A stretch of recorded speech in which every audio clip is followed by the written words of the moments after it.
My name is Kevin Dorr. I'm a graduate, if you will, of the Waymakers Shelter here in Laguna Beach from 1993. So, TV is a lot more modern. Watch the X-Files right there. Yeah, I was living in a RV park behind a pool repair shop in a parking lot on Harbor Boulevard, so you got to see the Disney fireworks. That was the one benefit of living in such a fun place. And I was living in a very abusive household, and I needed to get away from that, so I ran away to the local library. And I was sitting in the library not knowing what the heck I was going to do next when some police picked me up and they brought me here.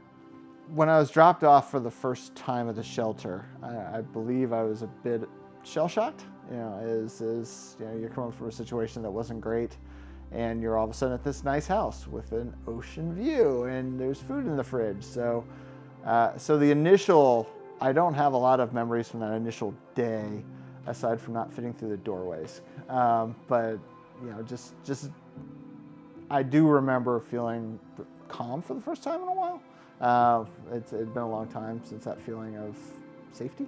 I was right there. This was your bed? Yeah, this was it. So I remember it very well.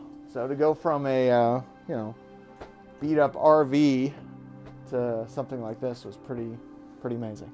When I look back at 30 years ago and how it is now, it's still, I mean, I have a photographic memory of this place. So walking in, it's like, yep, there's the fridge and there's the basketball court, and my bedroom was upstairs. So, you know, some of the things have changed. I wish I had like the cool computers downstairs. There's like 5 of them now, where I had one old computer, but other than that, the house structure is still very much the same. I spent a lot of time in this main living room and the kitchen. So yeah, this is awesome with the different computers set up.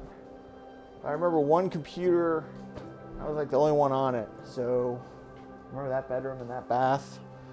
Yeah, this is fantastic down here. When you're coming in here, you're on a path, and it becomes a question of, all right, am I going to stay on that path? And where's that path going to end up? It's probably not going to end too well. Whereas this gave a chance to reset and potentially have an off-ramp to a new path. And that's where this helped me. It gave me an opportunity to do something else, go somewhere else, and get me into a safer environment. Well, ended up in North Carolina, graduated high school, and ended up moving to Florida and went to college, and spent a long career in retail before going back to college.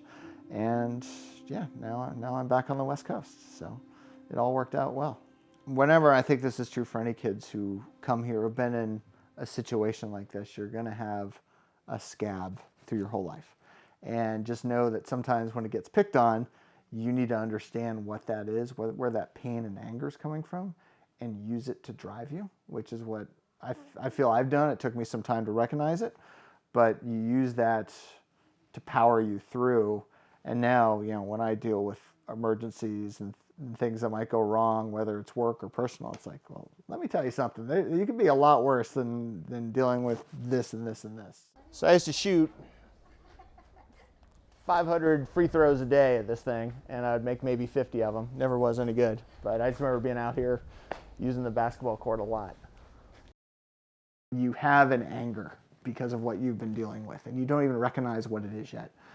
You will, and then you're going to have two choices. You can either take that anger and turn it into something that makes you like a fire and dry kindling, where you're just burning yourself up and things don't turn out well, or you can use that to drive you. Because if you have that energy, if you have that ability to turn it into something, nothing can stop you, because you've lived through something that few people have. So use that energy and experiences that you have to drive yourself forward. I would share with current residents to use this opportunity to relax and take a breath. It's so hard when you're in an abusive situation, or when you're hungry, or when you're not feeling safe, to just take a breath. And you know, you're too young at this point to be able to tell someone, oh, take advantage of this for the rest of your life, it's going to be here. Just use this to bring things down a notch, to just be able to relax and somewhat find yourself and figure out, all right, I'm in a safe place for the first time in a while. And that makes a huge difference. So just take this moment and realize what it is and use it.